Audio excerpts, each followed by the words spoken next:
welcome here, all of you that have driven into the university, as well as I hear we have hundreds out here in virtual land, and I'm really pleased that you all could join us today to hear Mr. James Saunders' exciting talk.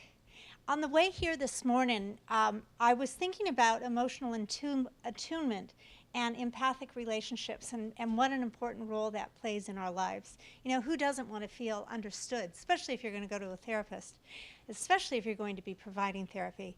You know, you want to be able to be understood and to feel felt in the world. Many of you yesterday, I'm not sure if you're aware, but we had an award yesterday. It was our inaugural presentation of our Cal Southern Difference Award.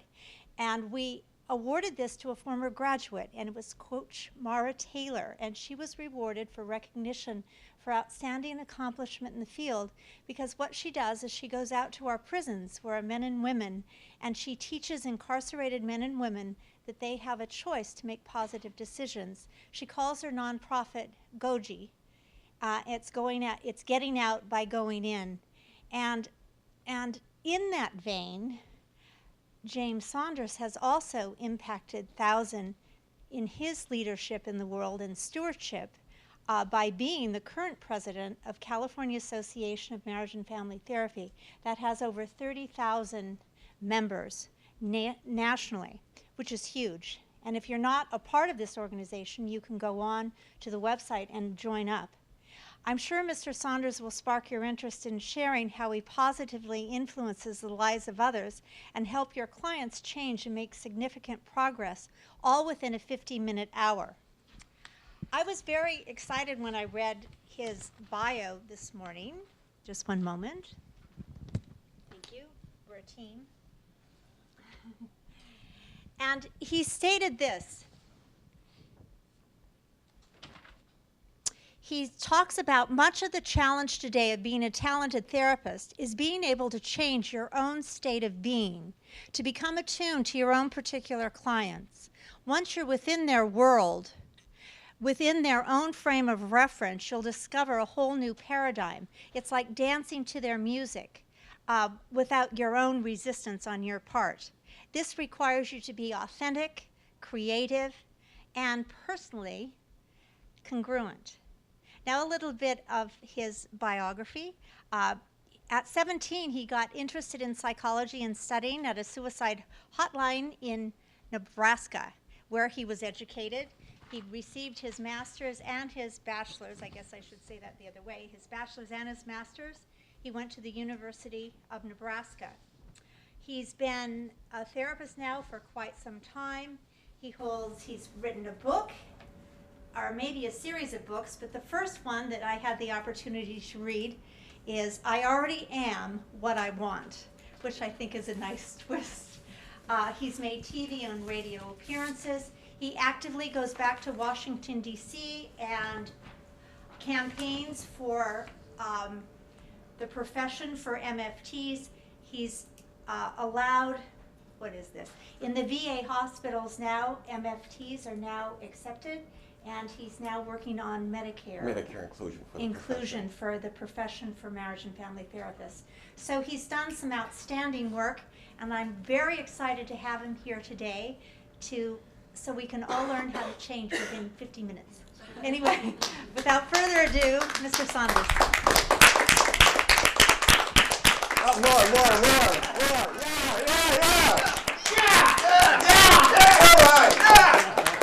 Thank you, that's very gracious of you. You notice you just came into my frame of reference without even knowing what it was. So the topic is how to change your state of mind and your client's state of mind, your state of being and their state of being within the 50-minute hour. Now, we've only been here 30 seconds. We've just done that. Can we go home now, Dr. Grimes? Want to have a lot of fun. You want to have some fun? Because I've heard the speaker next month is just hilarious.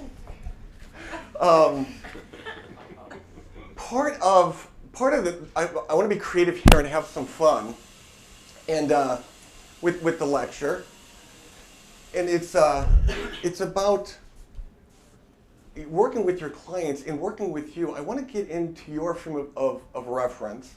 Okay, you had just gotten into my frame of reference as I'm clapping and getting everybody charged up. without even knowing what frame of reference I had or what you were clapping about, but you were joining me. I want to join you. I want to join, and you want to learn how to join your clients in their state, in their frame of reference. So learning about that, and therapy is the relationship, okay? I'll start here, getting a drink of water. So when you first come in with your client, you're not there for you, okay? I've got this welcome sign, not this particular welcome sign, but I've got a welcome sign in my office above my chair, and another sign that says health, happiness, and humor, okay? I don't have all my degrees and diplomas and plaques and all this sort of stuff because I do give them a sheet describing my background before the session, but I want them to feel welcome. I want this environment, this office to be a safe place where they can explore themselves and be safe. I'm in private practice, and that's a different culture. Some of you might work in agencies, schools, and even prisons where the client has more structure.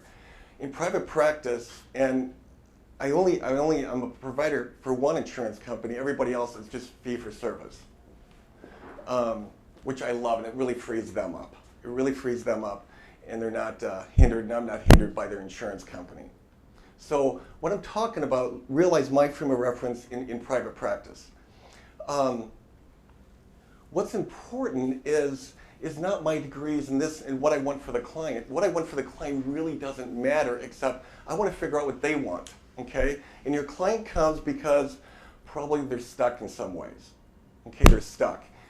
And for you to help them become unstuck, it's important for you as the clinician, whether you're a psychiatrist, marriage and family therapist, a licensed professional counselor, social worker, whatever, it's important for you to get unstuck yourself, to be congruent, to be a role model in a way of just being open and aware, get inside their frame of reference, and that's where the relationship happens. Therapy is about the relationship, the alliance, the fit with the client. It's more important than the theory or the technique you use, okay? You might have your favorite hairstylist. You'll notice that there's a good relationship with that hairstylist. It's not so exactly how they cut their hair, but it's the relationship. So the important thing is in the office is find out what they want. And so many of them say, well, I have to, gotta, must, needed, should have, supposed to, blah, blah, blah, blah, blah. And they're just feeling so stuck that they feel like they have to, gotta, must. And one of the first things I do is I go, what do you want? And they're like, I don't know, you tell me what to do. And they just feel stuck. And I'm just like, whatever you want. And I get the point across oftentimes, not with every session is different. It's definitely not textbook. But what do you want? And they're so used to thinking, I have to, gotta, must, needed, should have, supposed to, this, and that. And I go, you don't have to, gotta, must, needed, nothing. And with you in the audience here, and online, can you think of anything you have to do? You don't have to do anything. You don't have to pay taxes. Some people don't, and they go to jail. So you've got that option, okay?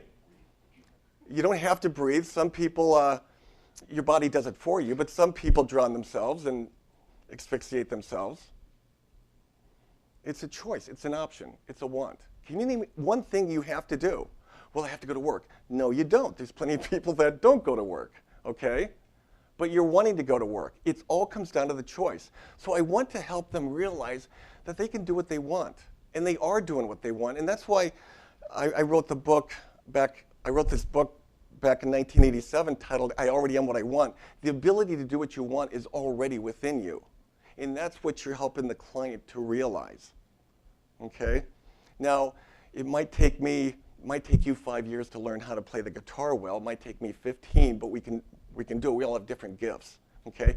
But helping them open up to realize it's a want, and they are free. Whether they've got obsessive compulsive disorder or any other disorder, but just to free them up, okay? And they'll say, well, And you can sense if they're still feeling stuck. And I'll say, can you raise up your left hand this far? And they'll go like that. Can you raise up your right hand? Can you wiggle it? Can you stand up? Can you sit down? In just that little baby steps of, I can move what I want, I can do things, they're realizing more of an internal location of control. As Julian Rotter says, and I'll get to an internal locus of control. So it's so important to be congruent. So when you're explaining everything's a want to, and they've got the power within them to do what they want, they have the power within in them to change. I don't change them, you don't change them, they change themselves. Okay? So if you're saying everything is a want to, don't be saying, well, you need to do this, and I got to do this, and you have to need it. Don't talk like that, and then tell them something else. Okay? Don't tell them not to smoke cigarettes when you've got a pack of cigarettes in your pocket. It's congruent. It's being with them and working within their frame of reference. And it doesn't matter what culture they come from. Don't read a person by their culture. Get within them. They might have grown up in India, but by all presentation and everything, they grew up in England. Okay, so find out with the individual where they're coming from, what words they use, where they're at. So congruency is really important, because if you're telling them, hey, you can do what you want, but you're stuck, and well, we have to gotta, must have, need to, this kind of stuff, it's not going to work. And I'll talk much more about the same theme here. But welcoming them in, welcoming yourself into their world. Why would you just think outside of the box when you can just jump out of the box? Just jump into their world. Because I'm not there for me, you're not there for yourself, you're there for the client. And inevitably, they can figure out what they want if you give them time and care. And it's a beautiful evolution. Now, this looks like cognitive behavioral therapy. It is. But this is how I explain it. This goes back to Albert Ellis when he had rational emotive therapy, and then he changed it to rational emotive behavioral therapy, and then it became cognitive behavioral therapy. But this is a simpler way I've understood it, and hopefully it's simpler for you to realize. Albert Ellis would say, you've got irrational thoughts. Remember that? Well, who likes to be told they have irrational thoughts? Nobody does. People get defensive. This A here is your attentional focus. Anything you put your attentional focus on. It could be anything, okay? The B is your belief, your thought, your perception, your expectation about the A. In this B causes your consequential feelings and behaviors. Okay, cognitive behavioral therapy, separate out the thoughts from the feelings. A lot of people get them mixed up. They'll say, well, what do you think of that or feel? And they're talking about the same thing. What are you focused on? I'll ask people, what are your priorities? And they'll go, you mean in life? Yeah, or like a couple. What's your priorities? Or an individual. And they'll have all these external priorities, and they'll never mention themselves. You want to help the client realize being empowered, okay? So their attentional focus sometimes is on everybody else and trying to change other people. The more you try to change somebody else, the more out of control you get, and the more out of control they get. And it gets crazy.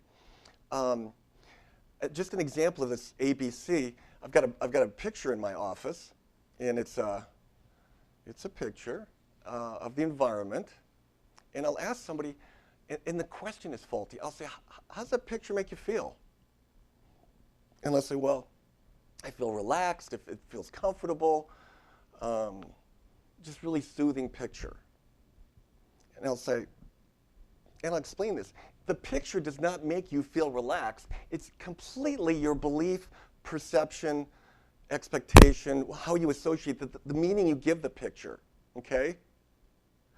And I'll say, well, I look at that picture and I see that tall cliff. It just reminds me of my friend in high school who fell off a cliff to his death. And those 4 horses there reminds me when I was trampled by, I wasn't tramp. I was mauled by a Great Dane, and it just looks like that, and I just feel uncomfortable around that picture. Okay, it's my feelings, it's my belief, the meaning I give the picture. Okay, everybody has their own ABCs, and sometimes a couple will be talking about a certain A, and they're actually talking about something different, and they both have different meanings about it and expectations and beliefs about it, and they're feeling differently about it. Okay, so individually in couple counseling, talk about what's the focus of attention at any given time, and what's the belief, what's the thought, what meaning do I give it, and that's going to cause the consequential feelings and behaviors. Now, for example, inevitably, I was really excited about this talk this morning, but being a human being, I've heard other people's meanings and associations with giving a talk. The number one fear of people I've heard is public speaking. Okay, so I'm looking forward to this. The A is, boy, January 26th. I've got this talk coming up. Now my B at first was, whoa, I haven't given a talk in a while. I'm the president of the California Association of Marriage and Family Therapists, 30,000 members. What if I say something stupid? What if I look bad? What if they laugh? What if I trip? What if I've got these kind of thoughts at first, okay? So how do I consequently feel then? I'm feeling a bit anxious, all right? Naturally, I'd feel anxious because I'm thinking those things. But what I want to do is I want to take that consequential feeling of anxiety, move it back over to the A. And I look back, and I go, what do I want to tell myself about that anxiety? Well, what's my B? Boy, this is going out online. This could go viral. Tons of people go. I get all kinds of publicity. I could make a whole lot of money. I could start an educational foundation and really teach and give money to charity. I could quit my day job. Wait a minute, this is my day job.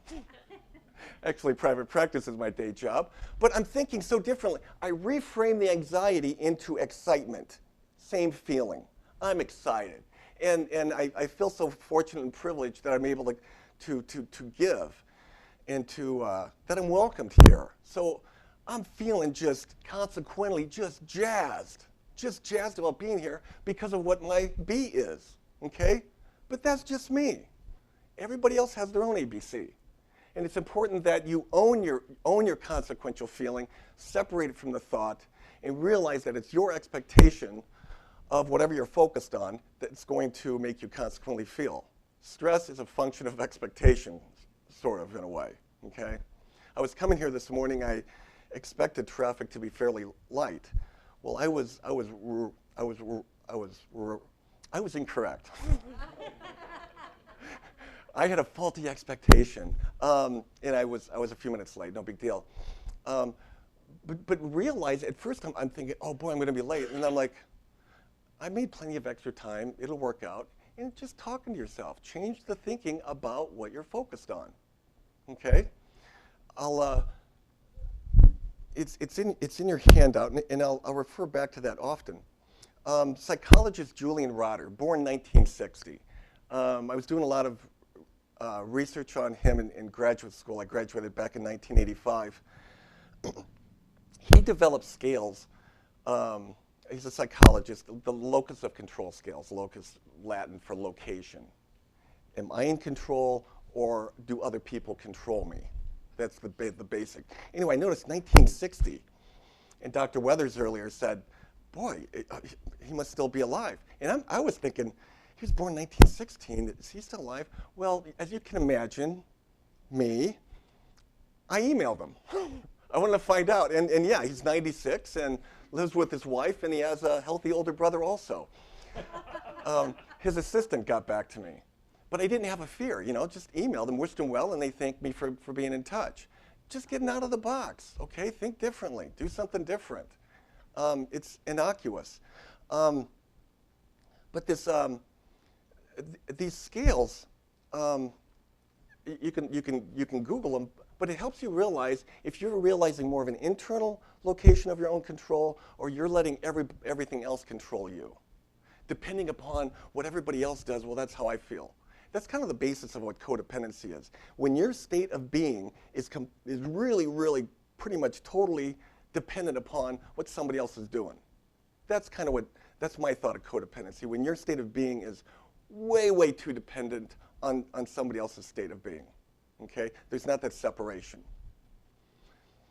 In talking about priorities, I'll ask a couple, what are your top 3 priorities individually? As an individual, what are your top 3 priorities? And most people don't know. Anyway, it's usually kids, work, family. And the mom says, kids, family. I've had people say garage sales is the #1 priority in their life. But think about it, what do you have control of? Getting back to that point, what do you have control of? Think about it in your own self. What do you have control of? The only thing you have control of is yourself, your own choices, what you do. You can move, you can think. It gets back to the one. You're in control of yourself, whether you think so or not. Inevitably, being responsible is not something you can want to be. Being responsible is something you already are as an adult. Okay?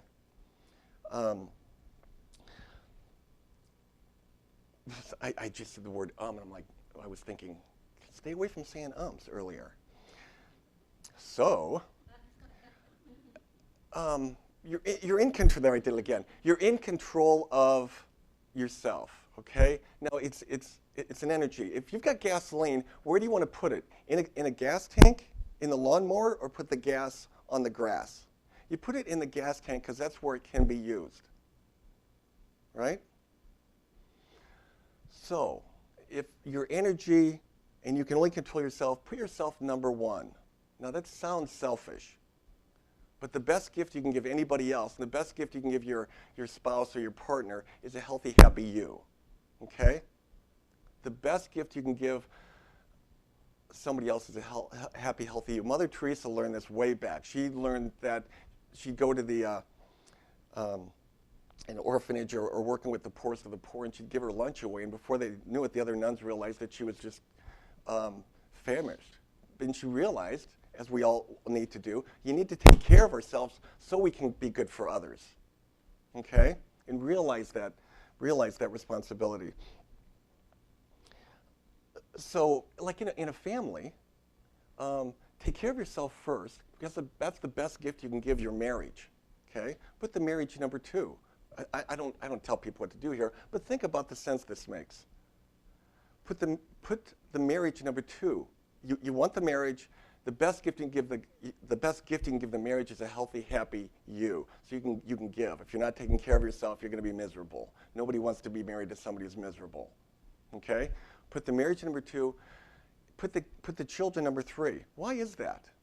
Because the best gift you can give your children is a healthy, happy parents and a healthy, happy marriage. Okay? And you want your children to be able to look up and say, boy, I want to be just like mom and dad when I grow up. But if you put the children #1, you're going to be out of control before you know it. Because the child has control. Okay? And then there's a big power struggle of control going on. And like I said before, when we try to control somebody else, we get out of control. Okay? Now, I'll use some props in my office sometimes.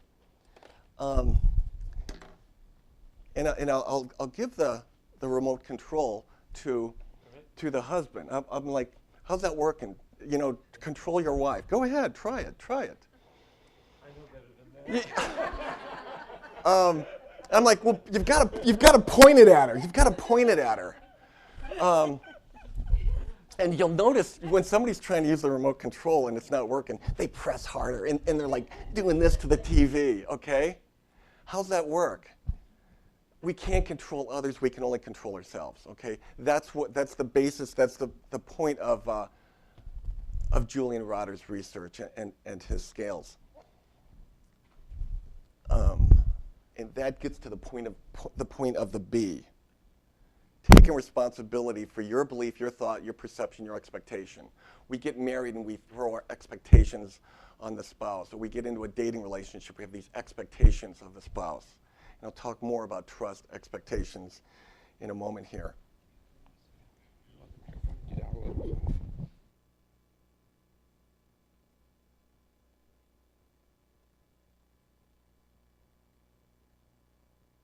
to be a medical doctor, pretty much the founder of modern-day clinical hypnosis.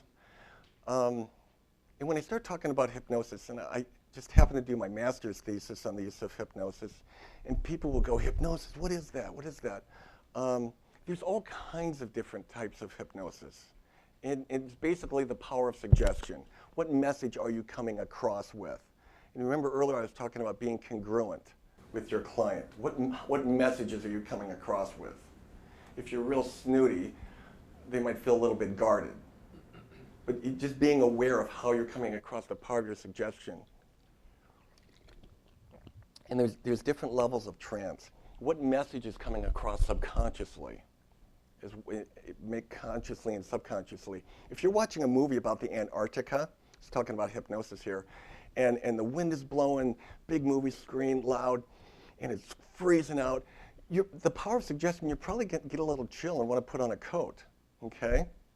Or if you're driving down the highway and you start feeling like you're staying still and the landscape, no, the landscape is moving, but you feel like you're staying still. That's a little bit of a trance. We've all been in trances at different times, different ways. But Milton had a different twist on it. And he became in tune with his client. And he'd have a talking means of hypnosis. Jeffrey Zeig here had given a lecture here a few months ago. And he runs the Milton Erickson Foundation. But one of my favorite stories about Milton Erickson is he got finished with medical school, and he started a residency in psychiatry. And he's not the typical medical doctor whatsoever. But anyway, his first day of residency, they give him this patient who has a Jesus Christ complex. He's delusion. The patient thinks he's Jesus Christ. And they always give the residents the worst patients. So they tried everything on this client. Drugs, behavioral therapy, cognitive behavioral therapy, this and that. They tried everything. Tried to convince him or persuade him that he wasn't Jesus Christ. So Milton comes in the first day and he sits on the edge of the guy's bed. He asked if he could sit on the edge of his bed. And okay, right there, he gets the patient's attentional focus. He rests and he goes, They tell me your father was a carpenter. And Jesus says, yes, he was. And Milton said, well, my dad was a miner, and then we moved to a farm, and most of my life we were farmers, and I've helped them build barns and fences and that kind of stuff. So I kind of like to think of myself as a carpenter too a little bit. And they're building an east wing on the hospital, and I'm supposed to be with you like an hour or two every day, but I think that's kind of nuts. What do you say we both go down and help the carpenters work and build the east wing? And Jesus said, all right, being the charitable guy he was. Within 3 months, the guy gets discharged and gets a job as a carpenter. Okay, sometimes the problem isn't a problem. Getting inside their world and having a relationship. He helped the client feel valuable, and he didn't try to change the client, didn't try to control him, didn't use the remote control and tried to control. He joined the client, got in his frame of reference, and worked with that. Okay? Now, I've got up here the movie Lars and the Real Girl. Has anyone seen that here? Great movie. I won't spoil it for you, but it's a great movie that gets to that point of letting someone be themselves and joining in their world, and then they grow. Okay? When the client comes in, they feel alone. If you can join in their world, there can be a lot of growth. And I feel so fortunate and privileged to be able to join them in their journey of where they're going. Okay? It's a lot different from the medical model. Therapy and counseling is much different from the medical model. I'll refer back to Milton Erickson, but I highly suggest looking him up. He's done so many amazing different things with clients, different style. He was walking out with a client, and they're out by the meadow, and the client's got this really rigid thinking. about something, and Milton said, "Wow, look at all the grass. Do you know every blade of grass is a different shade of green?" And he just kept walking. And just that suggestion that it's not everything's black and white. There's some gray. He's not forcing it down the throat. He's just mentioning something. That was his technique in so many ways. Very, very, very fascinating. Now, remember the ABC, the B, and the A. That belief, expectation, perception of the A. When you trust somebody else, when you feel betrayed, you say, well, I trusted them and they betrayed me. And we blame the other person, or we blame something else. Okay? Are you trusting them, or are you just trusting your own expectation of them? Are you just trusting the expectation of them, your expectation of them? I don't know if you've seen the movie Animal House, but the seniors take a freshman's older brother's really nice car on a road trip and just ruin it. And the freshman said, well, yeah, you can borrow the car. And the senior comes back, Bluto, and he comes back and the car is totally ruined. And the freshman feels totally betrayed. And the senior says, hey, you messed up. You trusted us. Taking accountability. He did trust them. He trusted the expectation of them. All I'm talking about there is that accountability, okay? That belief, that trust. If you've got the trust, yeah, expectation, and we've all been betrayed in different ways, you're going to consequently feel that. I'm saying the most accountability you can take for your trusting and expectations, the better you're going to be able to deal with the consequential feelings and behaviors. Now, trust versus expectation and the concept of shame. There's two types. There's a healthy shame and an unhealthy shame. Healthy shame is when you lie, you cheat, you hurt somebody else on purpose. You do a behavior that you're like, this was wrong. And you feel shame about the behavior. And guilt should be nothing more than this. A tap on the shoulder saying, hey, what are you doing? What are you doing? Do you want to do the right thing or the wrong thing? But I think guilt was the first judicial system ever invented. People use it to manipulate and pound each other and coerce and all that sort of thing. So healthy shame is when you do something devious, evil, that kind of stuff, the behavior. Unhealthy shame, and then you realize the behavior is bad, and hopefully you get on better behavior. Okay. Unhealthy shame is when inside you feel like you're a bad seed. I'm just bad. I'm not good enough. I feel inadequate. And a lot of that comes from parents who say, well, if you do this, this, this, and this, then we'll love you. And then they feel like, well, if I accomplish this, if I do this, then I'll feel loved finally. I got to do. And they become human doings instead of realizing their human beingness. And I think that gets to the point of self-esteem. People go, self-esteem is how you feel, the consequential feeling. Well, I think self-esteem is realizing, recognizing the goodness and the beauty that's already within you, just by the nature of being a human being. It's a realization that you're already good enough. I just turned 52 last Sunday, and I remember right after I graduated from graduate school, I was 25, and I gave a talk to the Omaha Chamber of Commerce. And there was about 300 people. There was a huge talk, and the first thing I said was, I am God's gift to the world. And I kind of said it like that. And a few people went, oh my gosh, what an idiot. But I said, but the thing is, so are all of you people. So are all of you people. Whatever form of God, or you don't believe in God, whatever you have faith in. I like this. There was a poster on my high school wall saying, God doesn't make junk. Okay, people do. But recognize the goodness and the beauty that's already within you. And when you realize that, you've got a bunch of different gifts. We all have different gifts. There's plenty of things I'm horrible at and other things I'm better at. I love my profession. But when you realize you've got gifts inside of yourself, it's an excitement, and you go do great things. Okay?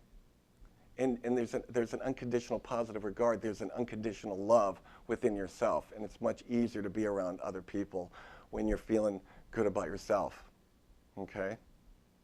So think about how that plays into the ABC earlier. What am I telling myself about myself? And how does that make me feel? Now, feelings are temporal. Feelings are real, okay? Feelings are real, but they don't necessarily reflect reality, okay? Dr. Weathers, have you ever felt like Dr. Grimes isn't real happy with you? Well, maybe, but it's a real feeling, but it's not necessarily true. From what I hear, it's not true. I'm just having fun. But the feelings are temporal. They come and go, depending upon the B, okay? I'm going to go back to this for a moment, the ABC. Back in 2004, I was feeling, it was June of 2004, and I was just feeling just kind of sad. And I'm thinking, okay, what am I focused on? What's my thought? There must have been some unfulfilled expectation going on, but I was just feeling sad that month of June. And I went out to my mailbox, and I opened up the mailbox, and I got a letter from my high school. I graduated high school in 1978. And I opened it up, and it says, "Dear James, I'm sure you're feeling sad right now." And I'm going, what the heck? This being the first anniversary of the death of your mother. I'm like, oh, yeah. I remember this same time last year, the weather, everything was the same, and had gone back for the burial of my mother. So sometimes your expectations, you're not even aware of them. It's subconscious, okay? But realize, no matter how you're feeling, there's a really good reason for that. There's a really good reason why you're feeling. You had some unfulfilled expectation, a perception of something that didn't pan out, okay? Now, you'll notice people, they'll be given a talk or something, and they might break down. They're like, oh, I'm sorry, they're crying. It's like, what are you apologizing for? There's a good reason why we're crying. We need to cry. It's healing, okay? If you're feeling mad, angry, sad, upset, frustrated, let's take the C and move it over to the A. You're now focused on your feelings of sad, mad, angry, okay? What's your B usually? What do you tell yourself about those sad, angry, mad feelings? I don't feel them. They have to stop. I shouldn't feel this way. I hate it when I feel this way. I hate these feelings. Yuck. How's that going to make you feel? Worser. I know that's not a word, but yeah, worse, okay? And I'll work with clients with that, and they'll say, yeah, that's what I do. And I say, well, and I'll pull out the empty chair here, the empty chair technique, and I'll say, there'll be an empty chair here. I say, let's say your best friend's over here. Think of your best friend, and they're feeling sad, mad, upset, frustrated. Talk to them. What would you tell them?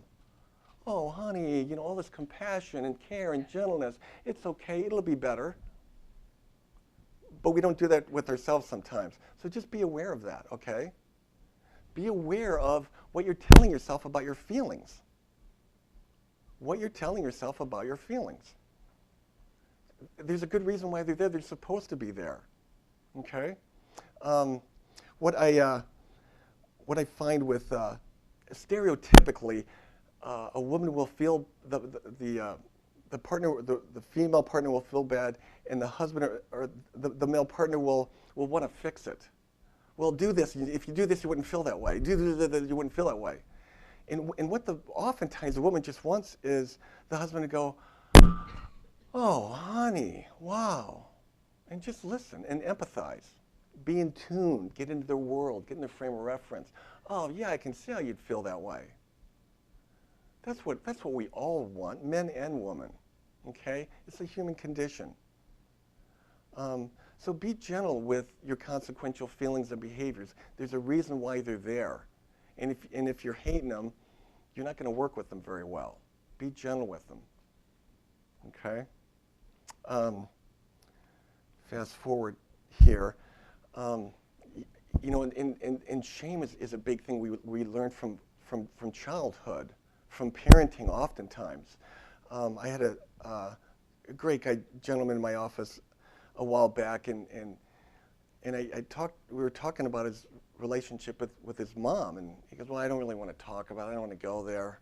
And I could just see there was a lot of built up shame and bad feelings there. And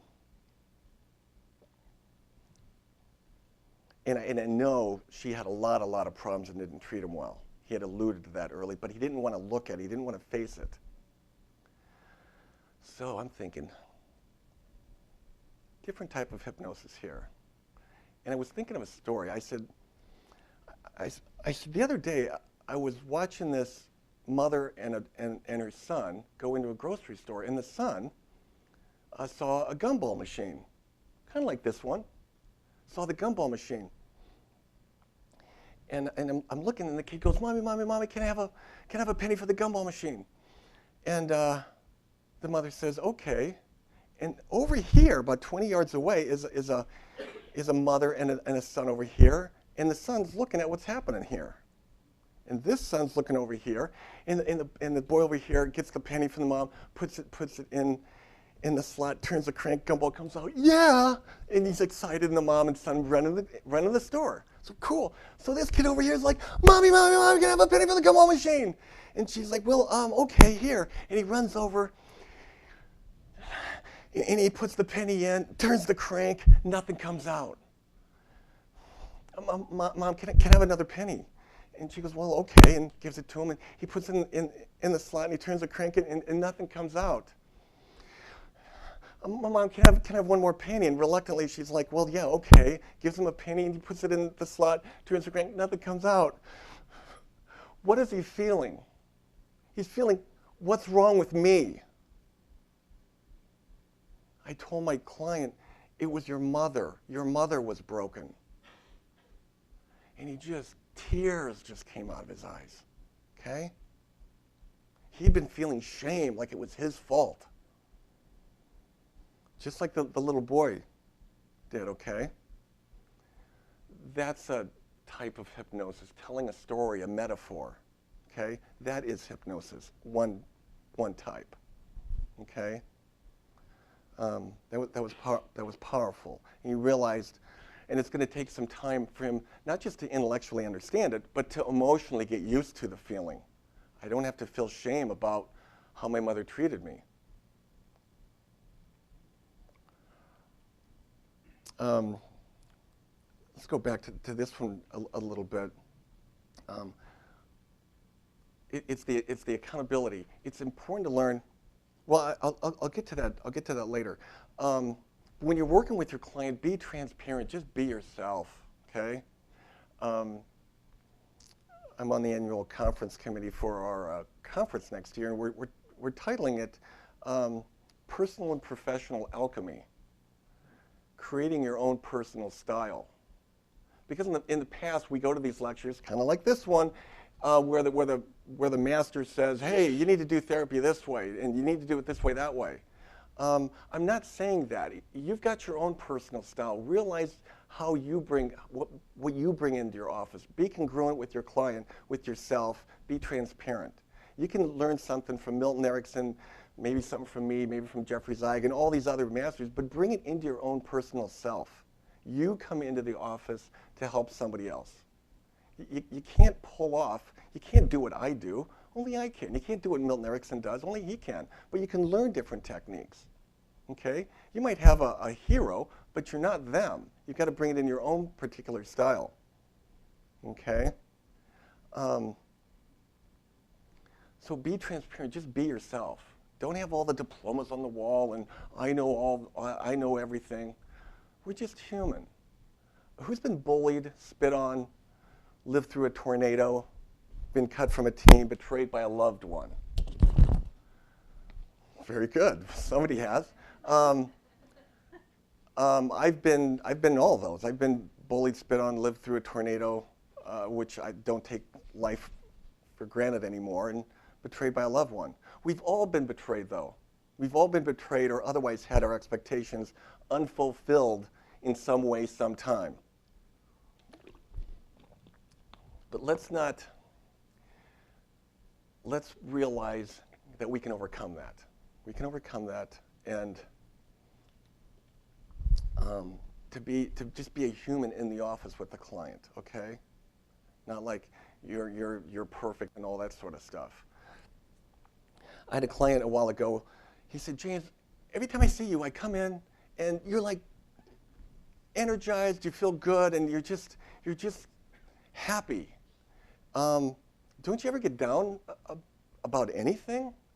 And he said, well, now that you mention it, and I self-disclosed a bit about something that was going on in my life. And this morning, it was just, that particular morning, was I was having a really, really hard time. And I always get to my office 10 minutes before and say a centering prayer and just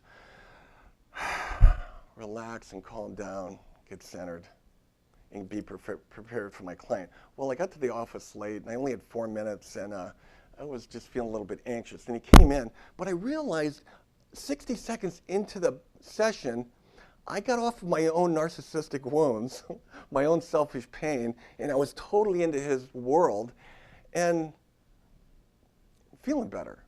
I was feeling better. So realize it's not about you, it's about the client. And when you have compassion for somebody else, you're not going to be inside your own head and having all the feelings. We need that balance, though, okay? But I'm like, look, I'm a human being. I went through a horrifically tough time some time ago, and I was in tears, okay? We're all human. Don't act like you're better than the client, okay? We all need help. We all want to get better. We're all improving ourselves, hopefully. We don't have to. We can improve ourselves if we want to, but it's not a have to. So be genuine. And I like this slide because there's 2 magnifying glasses on top of each other, and the word in the bottom is accountability. You're accountable to be yourself with your clients. What can I learn from this? Forgive and have compassion. How can I be a better human? Our clients come to us with a past, and think about the ABC. They've got these feelings and behaviors that might be stemming back from way back. Could be, shame, like the one individual. Let's take for example, a 10-year-old boy or girl that gets sexually abused by an aunt or uncle, okay? And to this day, they're 40, 50, 60 years old, and they're guarded, and they have a hard time with intimate relationships. They have a hard time trusting. And they'll come in, and you say, was there anything tough to deal with in the past? People don't want to open up. They're afraid to trust. They're afraid to be themselves. And just listen. And sometimes it takes months and months, sometimes a couple years, for a client to feel safe with you to say what's going on inside. And sometimes there's so much anxiety about it, they don't want to face it and they don't want to look at it. About 20 years ago, I was working with this female, and I said, was there some kind of sexual abuse in your past? Because I could just kind of get the vibes, being intuitive. And she goes, no, everything's fine. And a few sessions later, she goes, well, there was that one time when I got gang raped in a bar by 7 guys. Okay, all right. And then we started processing that. But back to the example of the 10-year-old that was abused, and they're 45 years old now. What did you learn about that back then? And it takes a while to get this out, okay? But what they learned at 10 years old was, I shouldn't have done that. Something's wrong about me. I went to my parents and they said, I can't believe you did that. Or the parents denied that it happened. And they learned that they feel shame, they feel dirty, and then they feel shame that it actually felt good, both psychologically and sexually. And it shouldn't have felt good. I'm only 10. And so with that think about the consequential feelings and behavior they're going to have for the rest of their life with that kind of thinking. And all the problems therein. Okay? So what can I learn from this? When you're 10, that's what you're going to learn. You're going to learn that something's wrong with you and something bad's going to happen if you tell somebody. and all those kinds of thinking that a 10-year-old has. So instead of saying, what did I learn? Be aware of what you learned, but what can I learn? Now at 45, let's look back at that whole scene. What do I want to learn from that situation? Once you help them get past the anxiety to be able to look at it and process it, talk about it. And at 45, and as an adult, they can look back and say, it's totally a different B, a totally reframe. I was completely a victim there. My aunt or uncle was a predator. Of course I'm going to go into the other room. I do what adults tell me to do. Of course I took off my clothes. They told me to. And of course it sexually felt good because we're sexual beings.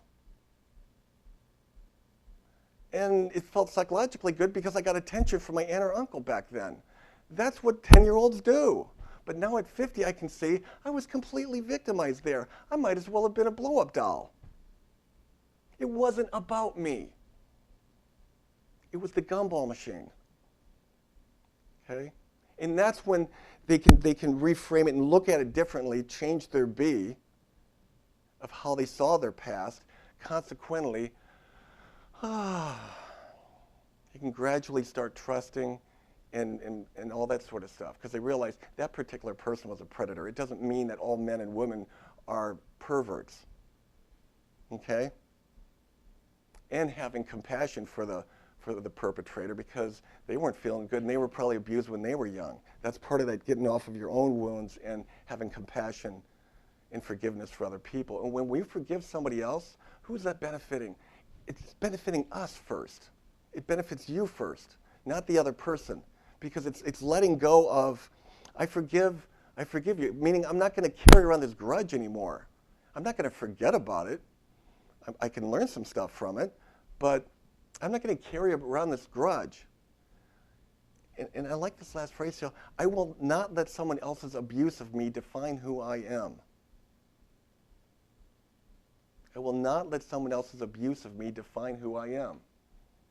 So I recognize the goodness and the beauty that's already within me just by the nature of being a human being. So whether you were scarred from a car accident or scarred from another human being, psychologically, emotionally, sexually, or whatever, that's what they did.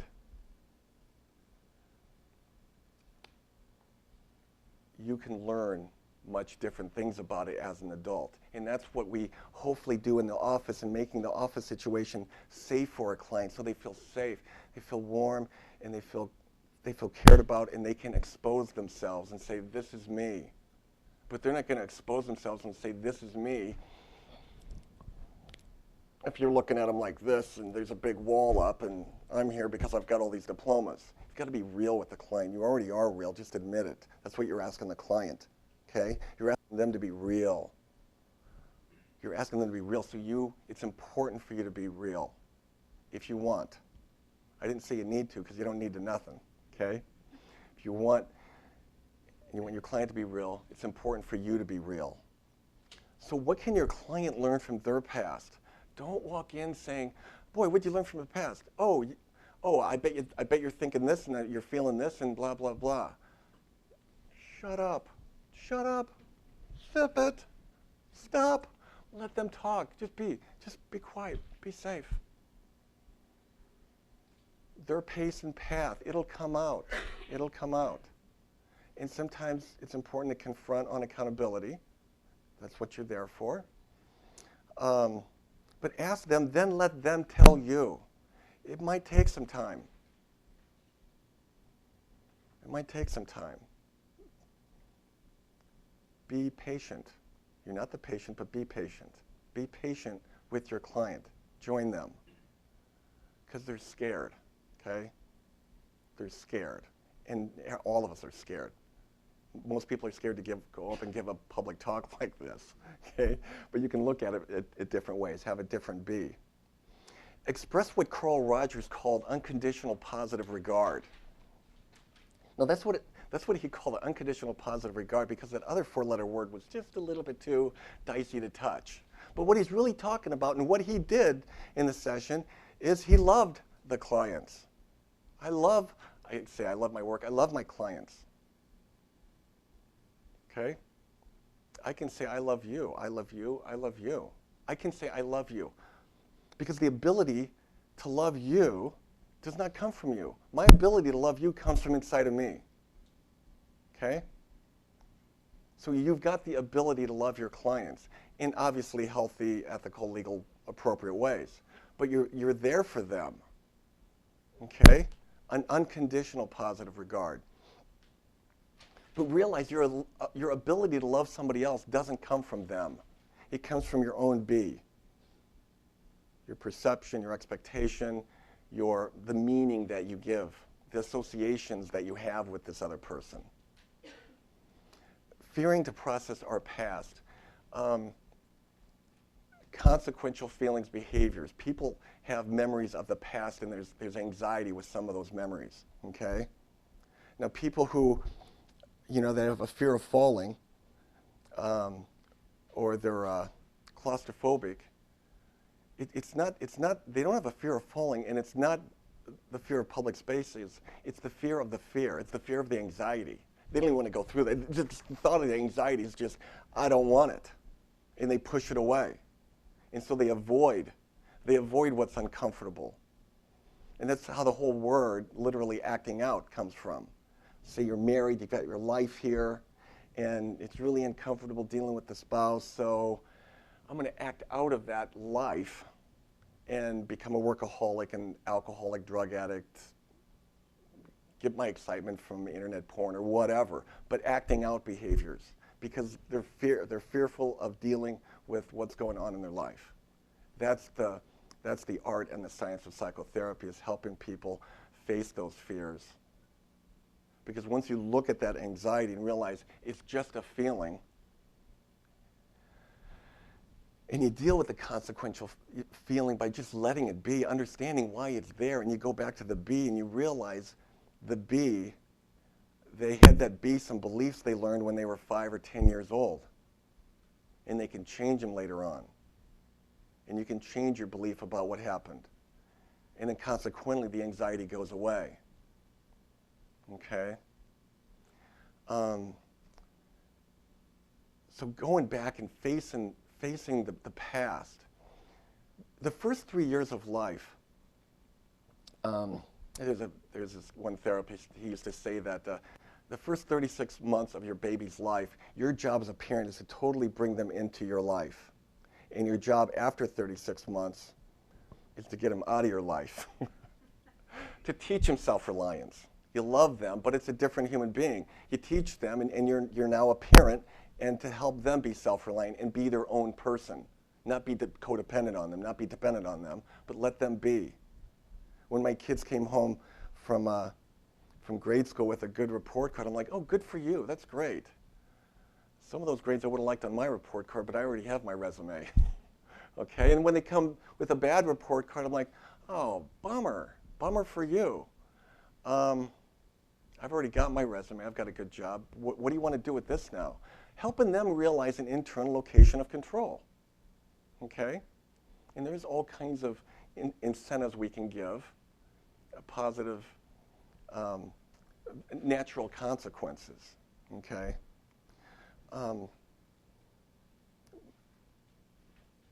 Having the internal location of control, feeling safe so we can face our fears, face the anxiety, and realize it's just a feeling.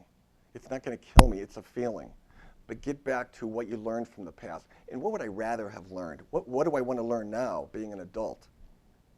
One can heal and be more than a survivor. One can be a victor. That's when you really become a victor over the abuse you suffered as a 10-year-old or 5-year-old or whatever. But those first 3 years of life that I was talking about, first 3 to 5 years of life, no one as a baby, in and out of the womb, no one can give you more pleasure or pain than your parents, right? You're completely vulnerable, okay, right? Because your parents have total control over you. They feed you, they wipe your bottom, they clothe you, they've got total control. And as you grow, you learn to put on your own clothes, and you learn to tie your shoes, and you learn to wipe yourself, and you become self-reliant. But those first 3 to 5 years of life, you're incredibly vulnerable, okay? And there's no other time like that ever ever accept a year into a deeply, deeply committed relationship like marriage, okay? And people don't get married because they're afraid of that commitment. They're afraid of the vulnerability, because you're vulnerable in marriage, because no one can give you more pleasure or pain a year into marriage than your spouse, okay, usually. And we'll find all kinds of ways to create avoidance, create distance, because they're afraid to get hurt. An example I use sometimes is I was mauled by a Great Dane when I was 8 years old, okay? And it was a bloody, it was very uncomfortable. So I'm 52 now. If I'm in a room full of Great Danes, intellectually I'm like, they're God's creatures, everything's cool, they're just dogs, white picket fence, everything's fine. I can intellectualize it fine. I'm like this though. Viscerally, I'm feeling like this. And when they see me like this, what do? They start growling. And then I'm like this all the more. And then they start barking, and the anxiety's like this. And yeah, I start running. They think I'm food. Okay? Think about that in a marriage. If you went through some really hard times, there was no attachment and bonding. There was abuse. The first 3, 5, 10 years of life, when you're that vulnerable, you're going to be really, really, really afraid to trust and attach in your marriage. And couples will come up with all kinds of ways. Harriet Lerner called it the dance of intimacy. You know, approach avoidance and staying distant.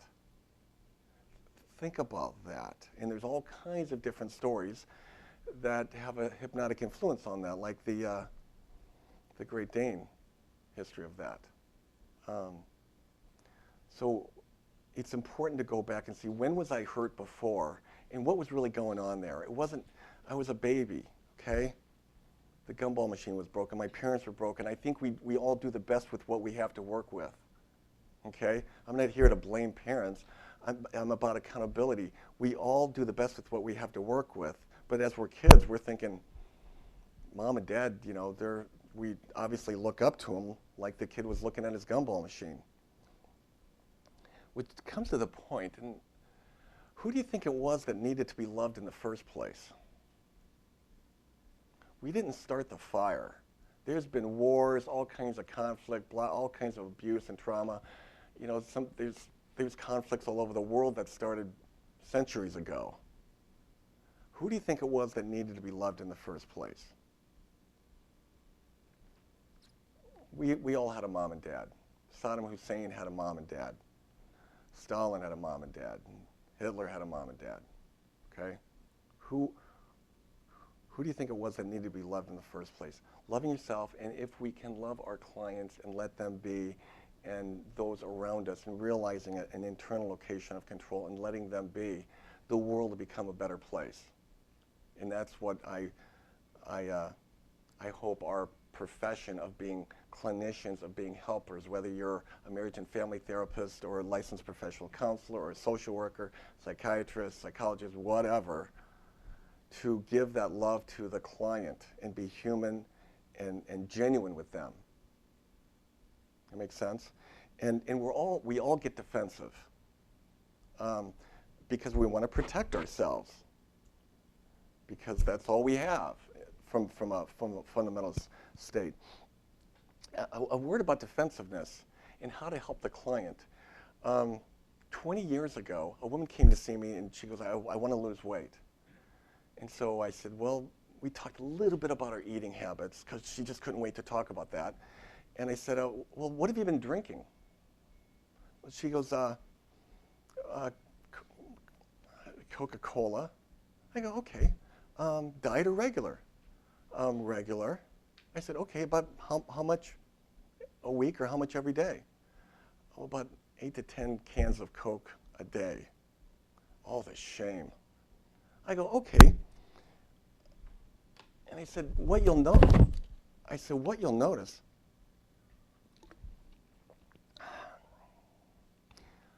is you just want to be eating two or three or four small, balanced, intelligent meals a day and getting in some exercise. And then he just talked about blah, blah, blah. And later on she goes, what about the Coca-Cola? 8 to 10 Cokes a day, that's horrible. And I'm like, what you'll notice is you'll just want to be eating 2 or 3 small, balanced, intelligent meals and getting in some exercise. He said it really fast, so she had to focus in on it. 2 or 3 small, balanced, intelligent meals a day and getting in some exercise. That happened like 3 times. She comes in the next week. And I said, how you doing? She goes, great, and I don't know why. I go, well, what's different? She goes, I'm eating intelligently, like 2 or 3 or sometimes 4 times a day, but just small intelligent meals. And I go, okay. And I go, anything else? She goes, I'm drinking water. I'm like, water? Why?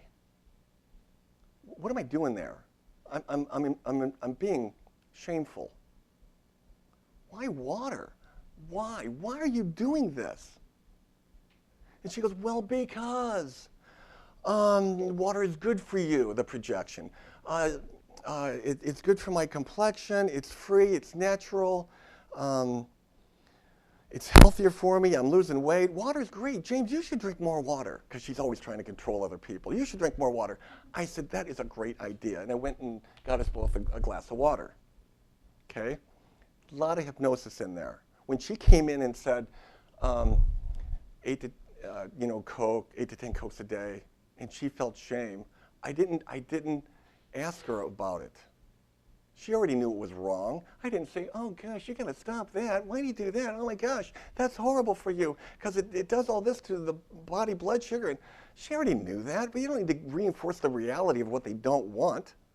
It's like if you're afraid, if you're standing on the edge of a roof and your toes are dangling off and you're going, oh my God, oh my gosh, don't fall, don't fall, don't fall. When you reinforce the reality of what you don't want, you're gonna create that. If you're on the edge of a roof, look towards the middle, and you're just gonna kind of lean this way and end up towards in the middle. That's what the construction guys do when they're up there. They don't look off the edge. So I'm all over the place here. So she had this shame about drinking, but I want to get her on the solution. So I subconsciously introduced the water, drank it, and what you'll notice is, that's suggestive right there, is you want to be eating 2 or 3 small, balanced, intelligent meals and getting in some exercise. And I'm drinking water every time I say that. What you'll notice, and I'm drinking the water, okay? Remember the old Coke commercials? You know, the person's drinking the Coke, drinks the whole bottle of Coke. That was the selling of the Coke. I was selling her water, and she bought it. And then she realizes, or she thinks that it's her own idea. So she goes, I'm drinking water. It's a great idea. And she's talking me into it. And I go, why are you doing this? Why? What was I doing there? I was being offensive. I was being offensive, and she was getting defensive. Okay? What happens so much in the medical model and in medical education is we're always offending the problem and saying, why are you doing this crazy, stupid thing? And people feel shame and guilt about it, and they get more caught up into it. Introduce the solution. Okay? Introduce the solution. Do what you want. That sort of thing. I like talking about these stories about using hypnosis because it's really fun, because I'm not doing it, they're doing it. In the book I wrote, I Already Am What I Want, I'm talking. It's titled "A Letter to You from Me." I wanted to make it personal. Nobody likes reading books, but they do like reading letters, so I wrote it like a letter. But one chapter is facetiously called Defending Intelligence, another chapter is called another part is called Defending Stupidity. Do what you want, but you can talk yourself into stuff, okay, by defending it, justifying it. Justification, explanation why I'm doing something, you're talking yourself into it. Help your clients figure out what they want and help them talk themselves into it. Any idea, you know what this is? This is Freud's couch. And the person's head would be right here, and Freud would sit right there.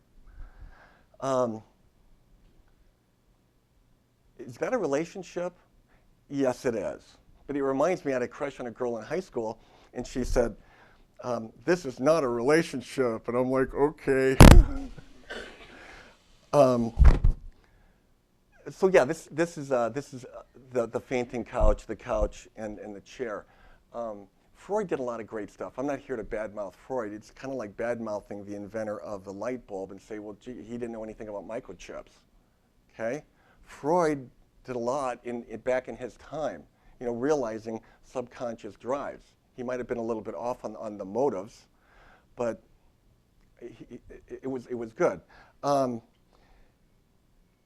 this next slide here is born in 1856 and dies in 1939. So it was back there a ways. But he looked so professional there with his glasses and so astute and kind of like he does know it all and he can read your mind. Okay? Which is why I really like this next one.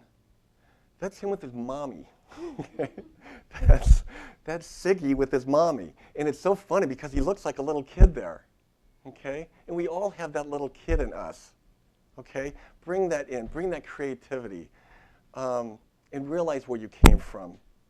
What you learned from the past and what you'd rather learn from the past. And that's his mom. Freud was the youngest, or he was the oldest of 8 children. And as you can tell from this picture, he was the pearl in his mother's eyes. But that's a fun picture there. So think about what you want to learn from this previous hour and 15 minutes. What do you want to take from this? And I wanted to talk about all kinds of different stuff so that you walk away in a changed state of being. Your mind is a little bit different, and you're in a different state of being. That's what we're hoping to do with our clients, and I've hopefully done that with you today. Thank you very, very much. I've really enjoyed this. It's been a great pleasure. Oh yeah, more short. I'm being silly. I'm one of 5 brothers and sisters. Can you just guess if I'm the oldest or the youngest? I'm the youngest. I love the attention. I'm having fun. But I can own it. So thank you so much for this. I'd like to open it up for questions for the auditorium here and then online questions. Great. Yeah, thanks, James. If you want, why don't I give you guys a chance to gather your thoughts and gather questions. I'll warm up with a couple from the virtual audience. And we have lots of questions, so you've certainly stimulated a lot of thought. He had one back here, a question. Or did you want to go with that first? Well, sure. No, we can go back here. Whatever you want to do, Tom.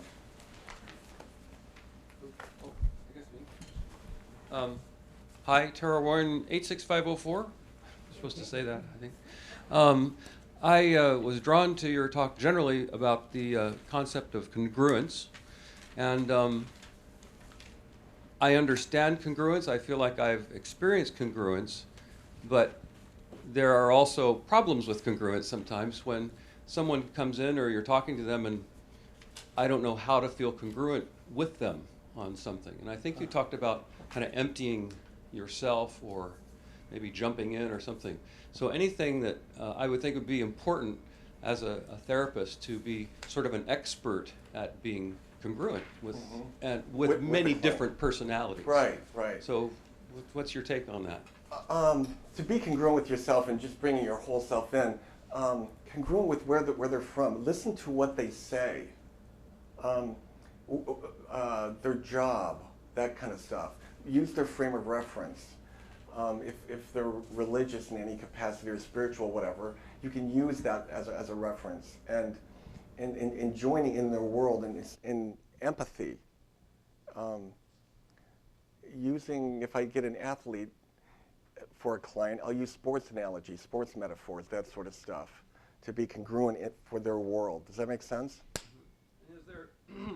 Is there sort of kind of I sense sort of like a frequency a little bit, that you start to feel, I'm starting to feel that flow go back and forth. Exactly. And then try to move into it, one way or another, using whatever, they're talking about. Right. It's almost, there's a trance going on, and I don't know if you're familiar with mirror neurons. When someone has anxiety and they see the anxiety in the other person's eyes, it fits. It can feel. Dan Siegel calls this, it's a new word, I love it, called interpersonal neurobiology. There's a space between you and the client where it just clicks. You can sense their pain, their anxiety, or whatever.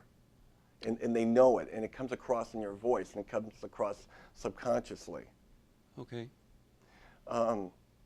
It comes across, an example of coming across subconsciously, I was giving a talk at Pepperdine University a few years ago, and I was giving the talk on utilizing hypnosis with children. And children are great utilizing hypnosis because they're so imaginative.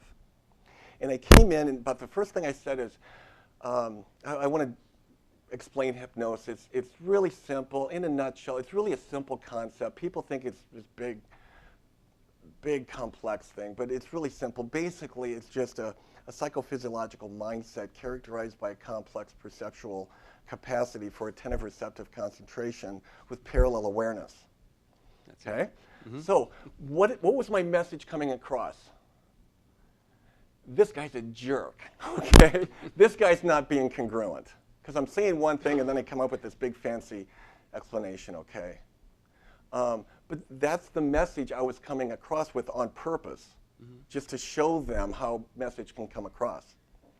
But yeah, being congruent with them and just realizing your own humanness in them and getting inside their world. But there's a really interesting, cool space between you and the client. And I'll talk about that when I'm working with couples. I'm like, I'm working with you, and only each of you can change yourselves. But I'm also looking at that space on the couch between you two, if it's feeling safe and warm. I know you both want it safe and warm. I want to help you create that.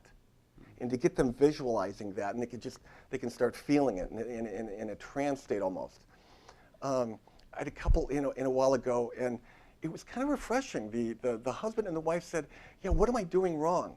How can I improve the marriage?" And it's usually, they're pointing the fingers at each other. And I said to the guy, I said, if I were you, I would really, really hope, hope that all the problems in the marriage are your fault, okay? Because if all the problems are your fault, you can fix it. Okay? But if all the problems are her fault, you're out of luck. Think about that in accountability, the congruency with that. I hope I've answered your question. Oh, that's great. Thank you. Great. Question coming in from a virtual student well, not a virtual student, but a real student. Yeah. Communicating with us virtually. How might the technique of getting into a client's state of mind work when that client is suffering from a delusion? Don't try to talk them out of it. Join in their delusion. Create the relationship. It'll take some time, but create the relationship. A lot of us have delusions to some extent. To label it, this is a delusion or this is a disorder. We all are delusional. Sometimes we go in and we think we're going to get a job. There's no way you're going to get the job. You're delusional. But join in them to appreciate where they're coming from. And the reason why people have a delusion is because they don't have a healthy relationship. So they create something over here. Make something up. Another learner mentions that you'd given a number of examples of clients who are conscious about their feelings. What about clients, she mentions, with post-traumatic stress disorder who are not fully aware of the event that caused their feelings? Yeah, post-traumatic stress disorder is fascinating. And there's some debate on the DSM-5 coming up about the whole label of it, post-traumatic stress disorder. I know some higher up in the VA, they want to take off the D and just call it post-traumatic stress. Stop calling it a disorder and stigmatizing it. And no one wants to admit they've got a disorder or anything like that. So they've got post-traumatic stress and they're not aware of what happened in the past. Well, it could be a variety of things. One thing, they could have gotten really tortured, abused, or whatever when they were early on, when they were really young, and they repressed it and totally forgot about it, and they're consciously not aware of it. It can be accumulative of different stressors. But post-traumatic stress, when you're traumatized, it's in your bones. And you're not even aware of the fact that you're traumatized. Things are feeling a little bit cockeyed and weird and strange, but yeah, deep trauma, it's not like you can just focus. It's really a strange, chaotic sense of being out of control, and it's inside. It's neurobiological. That stress and the trauma, the shock, and it takes time to talk about it, get it out. There's all different ways of doing therapy, but yeah, it's a real bummer because they're not even aware that they're traumatized, and they're out doing all kinds of deals and trying to avoid the feeling and causing more problems sometimes. Great. This question has been submitted a number of times, articulated just slightly differently. What do you do with a client that you just can't relate to, you can't identify with? How do you get into that client's frame of reference? You tell them it's their fault. You can always refer. I mean, if you're so stuck in your frame of reference, you can't understand where they're coming from, refer to somebody else, okay? You want the alliance and the fit there. So if you can't understand their frame of reference or where they're coming from or anything like that, try different avenues, and if it's not working, refer them off somewhere, okay? Scott Miller, he's really, Dr. Scott Miller, all of his work is about getting feedback from the client, and I hand out a client feedback form. Did you feel listened to what extent on a Likert scale from 1 to 10? Did you feel listened to? What did you like? What did you learn? What can you take away from the session? Is there something about the session you didn't like? Tell me, I can take it. We're not here for me. Be honest with me. Do you want homework? And if you want homework, what kind, if you know of any kind? I don't just give out homework. Some people don't want it. And then they come back and say, oh, I forgot. But I want to find out what they want and really get to tell what they want and have that alliance that I'm helping them. And if the alliance, if they're not feeling good and I'm not connecting with them, refer them off. A couple more from the online audience, and I'll switch to the in-person crowd here. Regarding the, you spoke of using story or metaphor as a type of hypnosis. Can that story or metaphor be totally fictional? Can be, yeah, yeah. Milton Erickson did that too, yeah. Great, and I like this question a lot. In working with the military, how might you help service members take emotional risks to overcome the emphasis of discipline and control that's instilled by the military culture? That's an interesting question. To help them start taking risk when they felt so controlled, is that basically the question there? How to help them taking risks? They didn't have a problem taking a risk by joining the military. They're not risk averse, but they've been hurt really bad and they're traumatized. Just join in them with the trauma and where they're at. You understand where they're going, but you can't push the river. I understand you want to start taking a risk and doing stuff, or they're risk averse, but just join them and understand and talk and look at little ways that they are taking a risk and using this skill set from back there where they took the risk of joining the military and they got hurt and now they're afraid to take risks. There's little baby steps of risk. Coming into the Veterans Administration is a step of healing. Coming into the office is a step of healing. So let them know how they are taking risk. Great. Okay, just 1 second.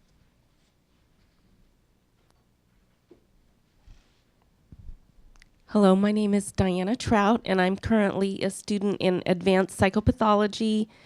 It's Psi 87506, and I had a question regarding how you would handle a situation, say with a client that has borderline personality disorder, that they're doing let's say there's a relationship that's been established that's a very good one generally, but they get into a blaming stance, complaining about even coming to therapy and that it actually costs money.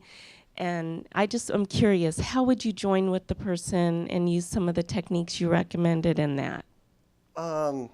Because my concern is I don't sometimes want to overly join with what I believe is an unhealthy defense mechanism where the person is not taking responsibility for their own choices. Right. It's kind of like gently shoving accountability down their throat in a soft and gentle way. And everybody's different, so it's really hard. Everybody's different.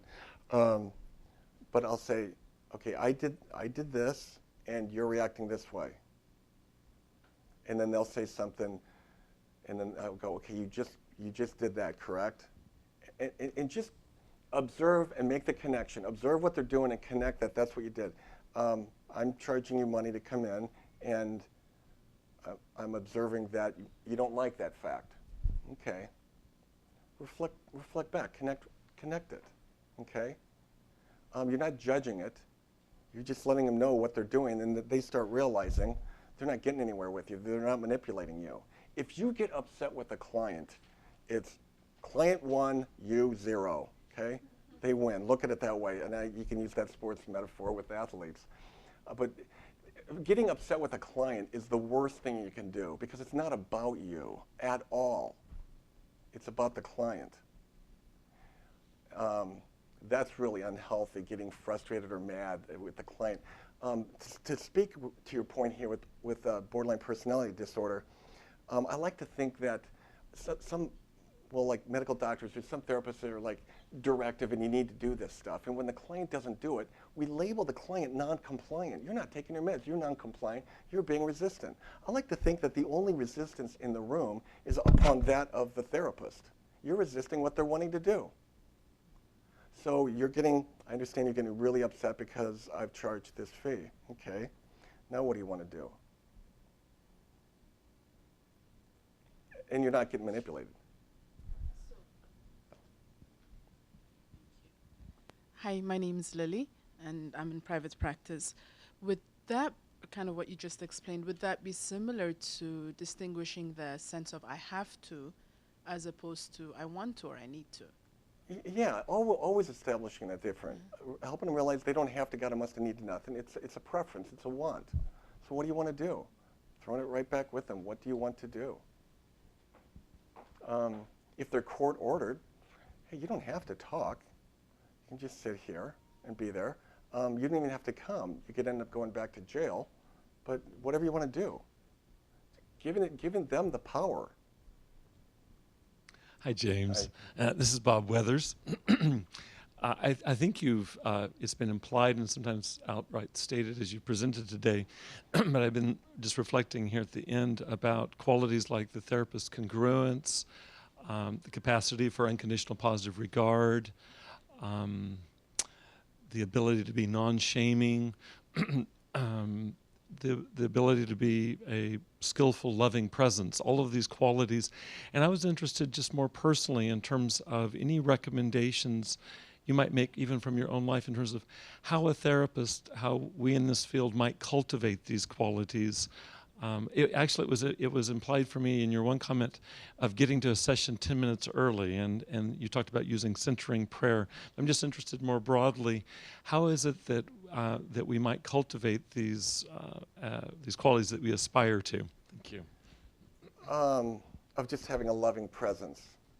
A lot of what I had talked about in here, and it takes practice to consciously, deliberately become a better human yourself, become a better, not necessarily therapist, that's what you want, but become a better human in your life, treating everybody around you, treating the garbage man well, learning that my ability to love someone else doesn't come from them, and being caring, no matter what they do.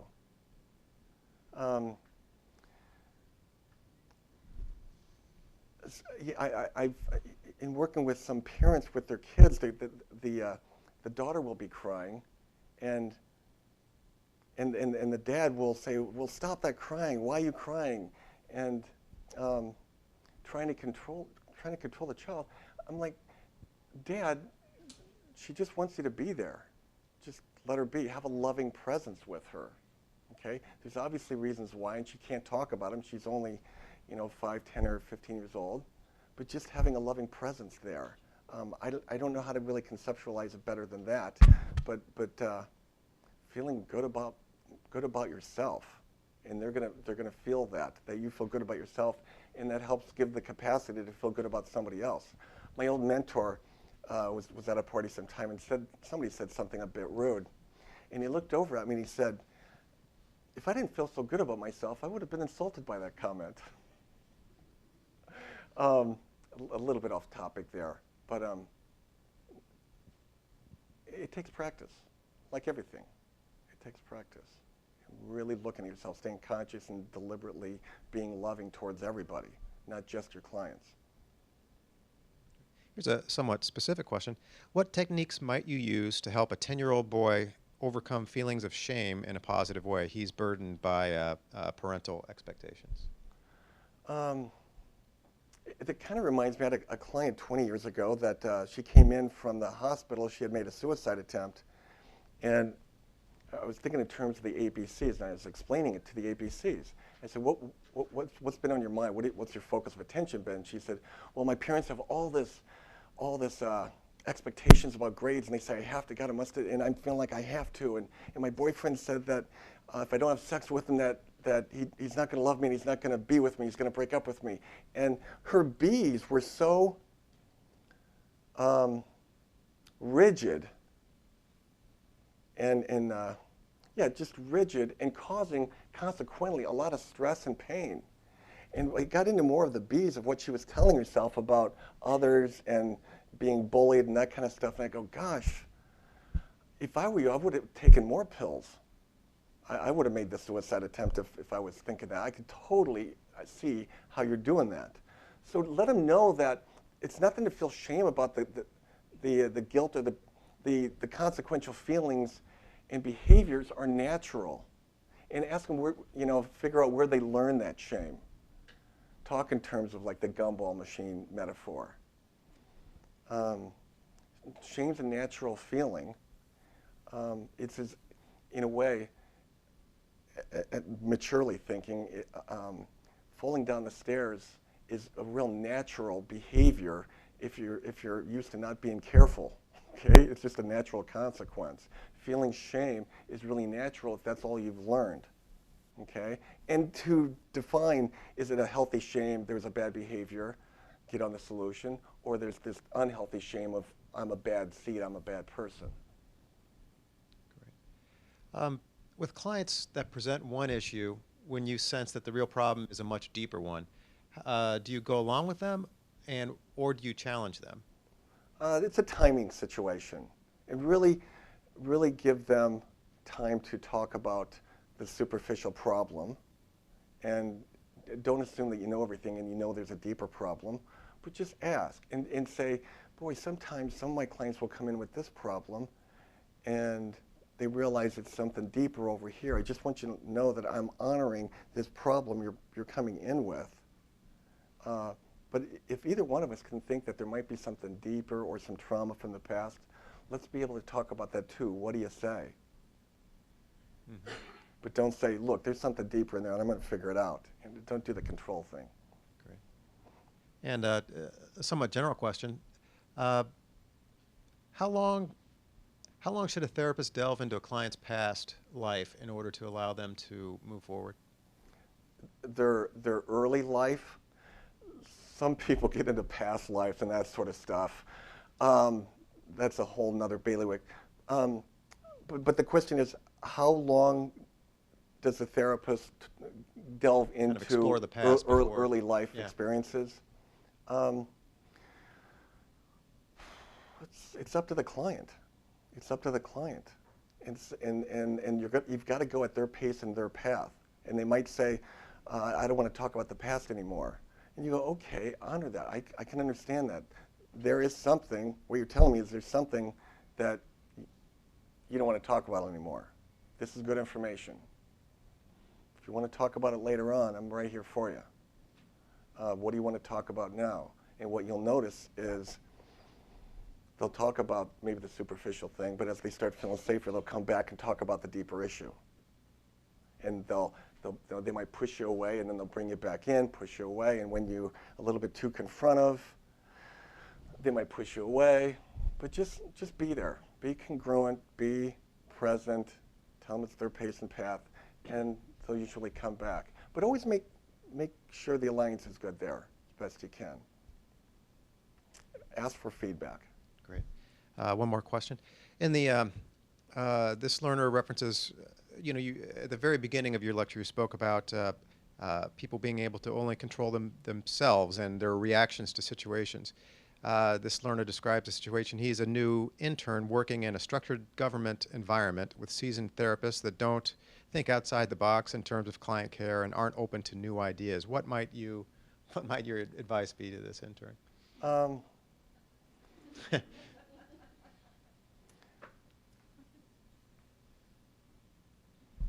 Just bring it up over coffee, you know, talk, hey, I'm noticing this. Have you people noticed this? Don't try to persuade the rest of the agency that you're thinking is correct.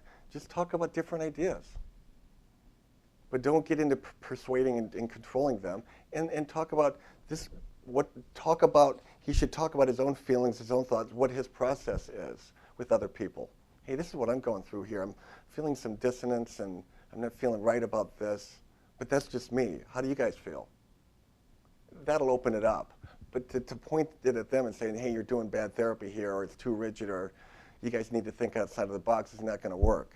You know, I feel like giving the guy a remote control button like I had. Right. I'm kidding. Great. I'd like to thank James for a fantastic, compelling, and Thank you. informative lecture. Thank you. Thank you. We're so fortunate to have you here today. The recorded version of this lecture will be available within a week on the new content section of the calsouthern.edu website. That concludes today's presentation. Thank you very much for your attendance.